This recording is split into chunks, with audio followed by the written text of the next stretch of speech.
ज्ञान book channel में आपका स्वागत है दोस्तों। आज हम एक ऐसी कहानी सुनाने जा रही हूँ जिसको सुनने के बाद आप कभी भी अहंकार नहीं करेंगे। अहंकार विनाश का कारण है, इसलिए अहंकार को खुद पर हावी नहीं होने देंगे। तो ऐसा ही ज्ञानवर्धक कहानी सुनने के लिए आप हमारे चैनल को लाइक, शेयर और सब्सक्राइब करके नए हो तो बेल आइकन पर क्लिक कर दीजिए, तो आपको हमारे नया वीडियो का नोटिफिकेशन मिलता रहेगा। तो चलिए सुनाती हूँ।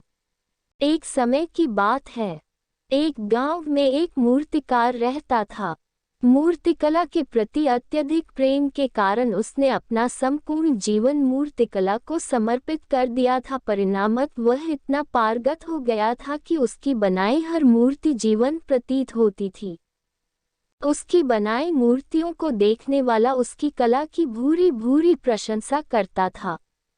उसकी कला के चर्चे उसके गांव में ही नहीं बल्कि दूर दूर के नगर और गांव में होने लगे थे। ऐसी स्थिति में जैसा सामान्यतः होता है वैसा ही मूर्तिकार के साथ भी हुआ। उसके भीतर अहंकार की भावना जागृत हो गई। वह स्वयं को सर्वश्रेष्ठ मूर्तिकार मानने लगा। उम्र बढ़ने के साथ जब उसका अंत समय निकट आने लगा तो वह मृत्यु से बचने की युक्ति सोचने लगा।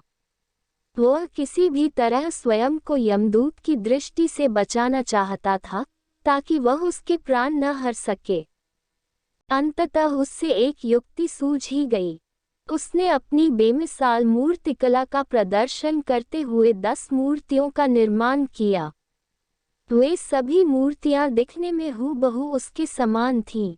निर्मित होने के पश्चात सभी मूर्तियां इतनी जीवंत प्रतीत होने लगी कि मूर्तियों और मूर्तिकार में कोई अंतर ही ना रहा।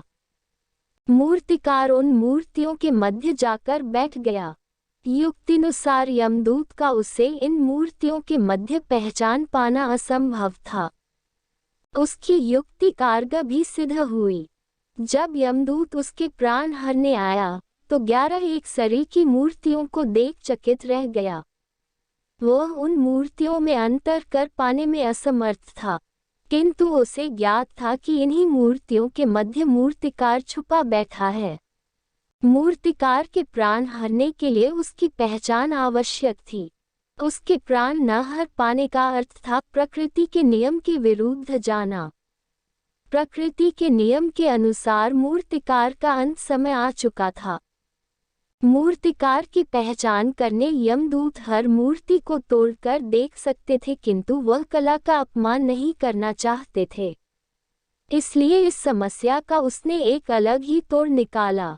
उसे मूर्तिकार के अहंकार का बोध था, अतः उसके अहंकार पर चोट करते हुए वह बोला, वास्तव में सब मूर्तियां कलात्मकता और सौंदर्य का अद्भुत संगम है, किंतु मूर्तिकार एक त्रुटि कर बैठा। यदि वो मेरे सम्मुख होता तो मैं उसे उस त्रुटि से अवगत करा पाता। सामान्यतः होता है वैसा ही मूर्तिकार के साथ भी हुआ। उसके भीतर अहंकार की भावना जागृत हो गई। वह स्वयं को सर्वश्रेष्ठ मूर्तिकार मानने लगा। उम्र बढ़ने के साथ जब उसका अंत समय निकट आने लगा तो वह मृत्यु से बचने की युक्ति सोचने लगा। वह किसी भी तरह स्वयं को यमदूत की दृष्टि से बचाना चाहता था ताकि वह उसके प्राण न हर सके। अंततः उससे एक युक्ति सूझ ही गई। उसने अपनी बेमिसाल मूर्तिकला का प्रदर्शन करते हुए 10 मूर्तियों का निर्माण किया। वे सभी मूर्तियां दिखने में हूबहू उसके समान थीं। निर्मित होने के पश्चात सभी मूर्तियां इतनी जीवंत प्रतीत होने लगी कि मूर्तियों और मूर्तिकार में कोई अंतर ही ना रहा। मूर्तिकार उन मूर्तियों के मध्य जाकर बैठ गया। युक्तिनुसार यमदूत का उसे इन मूर्तियों के मध्य पहचान पाना असंभव था। उसकी युक्ति कारगर भी सिद्ध हुई।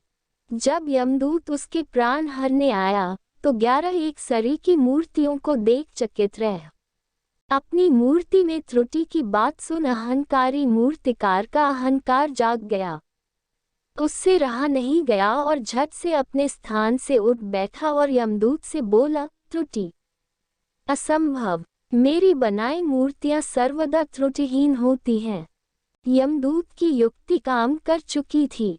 उसने मूर्तिकार को पकड़ लिया और बोला, बेजान मूर्तियां बोला नहीं करती और तुम बोल पड़े। यही तुम्हारी त्रुटि है कि अपने अहंकार पर तुम्हारा कोई बस नहीं। यमदूत मूर्तिकार के प्राण हर यमलोक वापस चले गए। इस कहानी से हमें यह सीख मिलती है कि अहंकार विनाश का कारण है, इसलिए अहंकार को कभी भी खुद पर हावी ना होने दें। दोस्तों, अगर यह कहानी पसंद आई हो तो आप हमारे चैनल को लाइक, शेयर और सब्सक्राइब करके बेल आइकन दबा दीजिए और कमेंट बॉक्स में लिखकर बताएं कि यह कहानी कैसी लगी।